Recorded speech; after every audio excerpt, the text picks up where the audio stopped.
नमस्कार। अभी से कुछ देर बाद यहीं पर लोक पंच की प्रस्तुति कातिल खेत का मंचन होगा। नज़ारा आप देख रहे हैं, दर्शक आप देख रहे हैं। आप हमारा मंच भी देखें। उससे पहले बातचीत करना है अनिल जी से। Please come. पढ़े जावलिए दीदी सहोदय स्कूल, दीदी सहोदय स्कूल।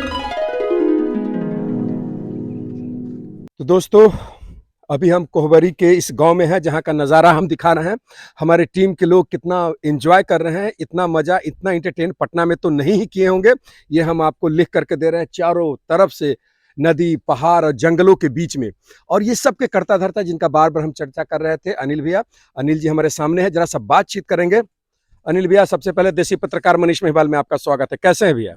ठीक है। सबसे पहले पैर में कैसे चोट लगा ली, ये बताइए। बच्चों के साथ खेल-कूद वो लोग कर रहे थे दौड़ का, तो मैं भी उनके साथ बच्चे की तरह दौड़ने लगा, तो लुंगी पहन के दौड़ रहा था, तो लुंगी फँस गया तो गिर गया। चलिए, ये गलती हम भी करते हैं। रास्ते में 2 बार हम गिरे हैं, आप देखे भी होंगे। तो होता है ना, अब हम लोग का उम्र हो गया है, बच्चों के साथ कंपटीशन करना नहीं चाहिए।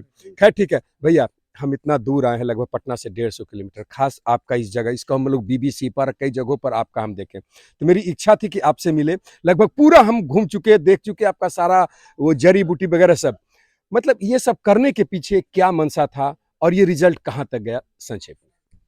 सबसे पहले मैं ये कहूँगा कि ये जो सहोदय है, ये एक प्रयास है और इसमें मैं अकेले नहीं हूँ, मेरी पत्नी रेखा भी हैं, जो अभी नहीं हैं, छुट्टी पे गई हुई हैं। छुट्टी पर नहीं, हमको पता चला कि मैके गई हुई हैं। नहीं, नहीं, नहीं, झगड़ा करके गई हैं। यही होता है। हाँ। नहीं, कोई बात नहीं। देखिए, जो सच है कोई बात नहीं, होता है।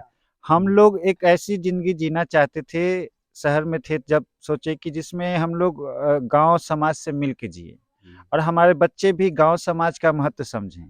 उससे भी उतना ही इम्पोर्टेंट ये भी है कि हम प्रकृति के साथ कैसे अच्छे संबंध अनुभव कर सकें। तो हम ऐसे जगह ढूँढ रहे थे जहाँ पे हमें प्रकृति प्राकृतिक रूप में मिले, ये ना कि कोई आर्टिफ़िशियल पार्क हो या ऐसा कुछ हो, लगाया हुआ गार्डन हो। तो ये जगह जंगल के बीच में है, शांति है और प्रकृति उतना मतलब घना नहीं है क्योंकि बहुत सारे पेड़ कट चुके हैं, लेकिन इसमें संभावना है कि हम लोग प्रकृति को बचा सकें और प्रकृति को और समृद्ध कर सकें। ताकि हमारे बच्चों को ये सब संबंध का अनुभव हो, तभी तो आने वाले समय में वो इसका महत्व समझेंगे और इनके साथ जीने और इसको बचाने की कोशिश करेंगे। और गाँव समाज कोशिश यही थी कि बच्चे आजकल समाज से टूटते जा रहे हैं, प्रकृति और खेती से भी हटते जा रहे हैं। तो उनको जब अनुभव ही नहीं मिलेगा, तो वो उसका महत्व कैसे समझेंगे? उस संबंध को जिएँगे नहीं, तो उस संबंध के बारे में चिंता क्यों करेंगे?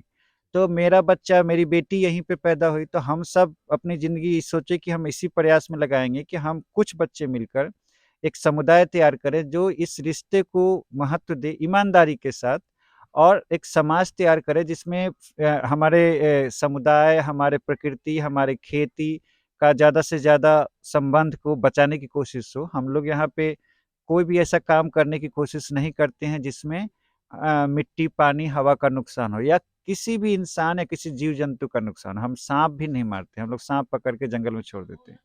तो ये कोशिश है, लेकिन ये मैं नहीं कह रहा हूँ कि पूरी तरह से हम लोग सभी चीज़ ठीक कर रहे हैं। हम लोग की कोशिश ये है कि दूसरी कोशिश ये है कि हम लोग बाज़ार पे निर्भर कम रहें। इसीलिए ज़्यादा से ज़्यादा यहाँ का सामान हम लोग राख से मुँह धोते हैं, मिट्टी से ज़्यादातर नहाते हैं। कभी-कभी बच्चे साबुन भी लगाते हैं, जो हर्बल साबुन होता है।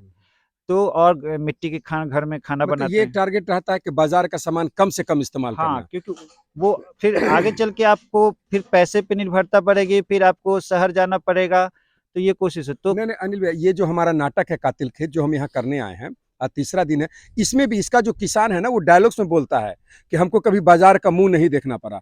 मतलब 2 महीना, 4 महीना में नून नमक खरीदते हैं और 5 साल, 7 साल में 10-20 किलो लोहा खरीदते हैं हर बैल के लिए। तो जो नाटक का जो मेरा सोच है, जो हम नाटक कर रहे हैं, मोटा-मोटी वही चीज़ आप यहाँ ज़मीन पर उतार रहे हैं। जी, हम जीने की कोशिश कर रहे जीने के मतलब जो भी हो प्राकृतिक से निकाल करके इसी का हैं। इस्तेमाल करें, इसी में रहें। जी, जी, हम लोग का कोशिश तो यही है। ये जो आपका आंदोलन है, ये जो आपका मेहनत है, पति-पत्नी मिलके कहाँ तक पहुँचा है? कितना आपको बाहरी से सपोर्ट मिला और आप क्या चाहते हैं?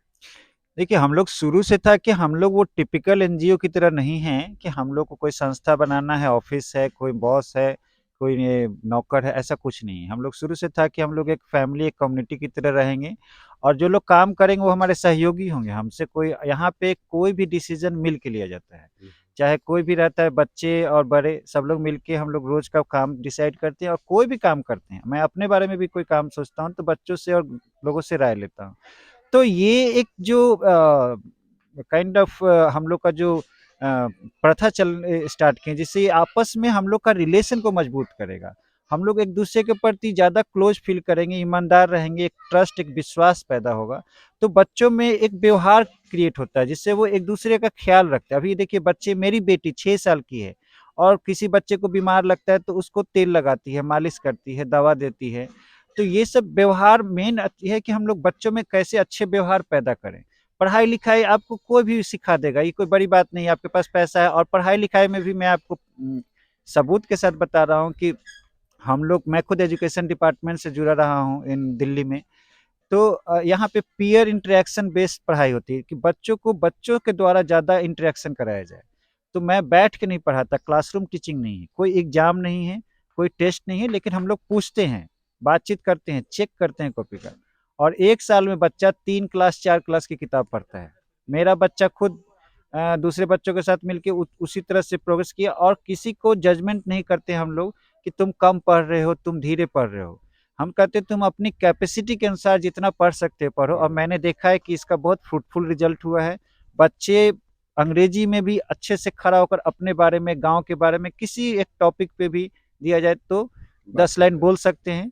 तो ये मैंने देखा है कि हम लोग का जो मेथड है वो बच्चों को एकेडमिक में भी और जीवन में भी, वो धीरे धीरे उनके माता पिता बोलते हैं, जैसे बच्चा, कई बच्चे हैं आते हैं तो उनके माँ बोलते हैं कि इसको विश्वास नहीं करता है कि कोई ऐसे रह गया, सुधर गया। अच्छा भैया, ये किस तरह के बच्चे हैं जो यहाँ रह रहे हैं, पढ़ाई कर रहे हैं? वो कहाँ के बच्चे हैं? इसी गांव के हैं कि या दूर से भी लोग आ रहे हैं? कुछ बच्चे इसी गांव के हैं, कुछ बच्चे दूर के गांव के हैं, मतलब बहुत दूर के नहीं, गया के ही हैं। और ये सब मांझी समुदाय के बच्चे हैं, ठीक है। तो और लेकिन हम लोग का ये था कि कोई समुदाय के आए हम लोग को रख सकते हैं, लेकिन जो जो आना चाहता है, जो इस तरह की जिंदगी पसंद करना चाहता है, मैं शुरू में ही बताता हूँ कि इस तरह से हम लोग जी रहे हैं, इस तरह से सीख रहे हैं। और बच्चे सब खाना बनाना, खेती करना सब सीखते हैं। तो ये बच्चे यहाँ रहते हैं, इनके लिए कुछ फीस उस भी उन्हें देना पड़ता है? मैंने शुरू से लोगों को बोल रखा है कि देखिए, मैं बाकी एनजीओ की तरह नहीं हूँ कि हमको विदेश से हमेशा पैसा लेना पड़े या किसी की कॉर्पोरेट कंपनी से। तो हम लोगों को ऐसा तरीका ढूंढना चाहिए कि हम किसी पे निर्भर ना हो। तो मान लिया अभी कोई पैसा दे रहा है, बाकी में नहीं देगा तो हम कहाँ से आपके बच्चों को खिलाएंगे? तो आप हमारी फीस नहीं दीजिए, लेकिन जो बच्चा खाता है घर पे, कम से कम उसके खाने के लिए चावल दीजिए। तो कोई कोई देते हैं, कोई कोई नहीं देते, ये कंपलसरी नहीं है। तो चावल या सब्जी मांगते हैं हम, तो कभी कभी देते हैं। चावल नहीं देते, चावल के बदले में कुछ पैसा दे देते हैं, लेकिन कंपलसरी ऐसा नहीं रखते। जिसके पास असमर्थ है उनसे हम कहते हैं ठीक है, अगर आप असमर्थ हैं तो कोई बात नहीं, हम लोग किसी तरह से मैनेज करेंगे। और उसी तरह से आप मैनेज करते हुए बढ़ रहे हैं। सरकार से क्या इच्छा है, क्या चाहते हैं? जैसे अभी यहाँ का रोड का स्थिति आप देखें। देखिए, सरकार को तो हम लोग 6 साल से देख रहे हैं। यहाँ पे बाराचट्टी में विधानसभा है, क्षेत्र है, तो यहाँ के लोग तो बहुत अच्छा काम नहीं कर रहे हैं। कभी मैंने नहीं देखा कि जनता से जाके कोई राय लिए, जनता के काम को अच्छे से एक्टिवली रिस्पॉन्ड किए या उनकी बात सुने। वो अपने, और बहुत भ्रष्टाचार भी है। तो मैं ये देख देख कर ऊब चुका हूँ। मैं बस अब सोचता हूँ कि हम लोग जितना प्रयास कर सकते हैं अपने स्तर पे, मिट्टी भर का रास्ता को भी हम लोग कई ट्रैक्टर डाल के खुद पैसे, अपने पैसे से मिट्टी भरवाए हैं, कुछ गांव के लोग भी मिलाए हैं। तो अपने स्तर पे हम जितना कोशिश कर सकते हैं। अभी मतलब सरकार पर आश्रित नहीं है, बना तो बना, नहीं बना तो खुद अपना कर लेना है। हाँ, और अभी तो सरकार धीरे धीरे हम लोग के काम को रिकॉग्नाइज कर रही है। जैसे नेचुरल फार्मिंग पे हम लोग को इंडिया में, गया में 2 संस्थाओं में से एक चुना गया है। तो डीएओ साहब पूछे थे, लेकिन वो लोग खुद कुछ काम ऐसा कर नहीं रहे हैं। जब तक वो बस ऊपर के लोग बोलते हैं और कई बार कागज पे होता है तो कुछ पता नहीं चलता है। मतलब सरकारी काम जो कागज पर होता है, कागज पर ही वो ऐसे ही हो रहा है। लेकिन आप अपना काम कर रहे हैं। जी, मैं बस यही, बेसिकली काम नहीं, ये जिंदगी है। जिंदगी है, जिंदगी जी रहे हैं। तो, और बाकी स्थानीय बच्चों को भी उसी रास्ते पर। हमारा कोई मकसद नहीं है कि हमको ये करके बड़ा बनना है या कोई महल बनाना है। हम लोग सारा घर मिट्टी का बनाए हैं, जिंदगी जीना है। और हम आगे का सोच नहीं। अभी की जिंदगी आपकी खराब है, कमजोर है, बीमार है, दुखी है, तो आप भविष्य आपका उज्जवल कैसे होगा? अभी जो सीख रहे हैं, अभी आपको जिंदगी अच्छे से जीने की कोशिश करें। जैविक खेती पर भी हम लोग देखे, विजय जी से बात हुआ। कई हमारे जो दर्शक हैं वो जैविक खेती से दूर है। कई लोग दोगुना तिगुना फसल का मतलब खाद वगैरह छींटते हैं। तो जाते जाते अंत में ऐसे दर्शकों को क्या आप मैसेज देना चाहते, जो आप कर रहे हैं, आप क्या बताना चाहते हैं, क्या रास्ता दिखाना चाहते हैं? देखिए, हम लोग खुद जैविक खेती करके देखे हैं। हमारे खेतों में धान भी उगाए हैं, मरुआ उगाए हैं, सब्जी उगाए हैं। किसी दूसरी जगह से कम नहीं होता है। डिपेंड करता है कि हर जगह की मिट्टी कैसी-कैसी है। जहाँ पे मिट्टी, अब जैसे हमारा ही बच्चा है, अब उसको कहिए कि भारी बोझा उठा लो, तो उसका जितना कैपेसिटी है उसके अनुसार वो उठाएगा। उसकी कैपेसिटी को बढ़ाना है। तो अगर मिट्टी की आपकी कैपेसिटी नहीं बढ़ाइएगा और आप चाहिएगा कि उससे दुगना-तिगुना लेने के लिए, तो आपको बाहर से कुछ डालना पड़ेगा। तो हम लोग मिट्टी को समृद्ध करने की कोशिश करते हैं। उसको बायोमास देकर, उसको मल्चिंग करके, उसमें कंपोस्ट डालकर, उसमें कई बार हम बाहर से भी मंगाते हैं, जैसे बकरी का कुछ मंगाते हैं, मुर्गी का मंगाते हैं। तो वो सब डालते हैं और दलहन लगाते हैं ताकि उसका नाइट्रोजन कैपेसिटी बढ़े। तो इस तरह से मिट्टी को समृद्ध करते हैं और हमें कोई कीड़ा की दवाई नहीं देना पड़ा। अभी आप देख सकते हैं कि हमारे खेतों में अभी हम लोग पिछले 3-4 महीने से हर 2 दिन पे अपने खेत की सब्जी खा रहे हैं।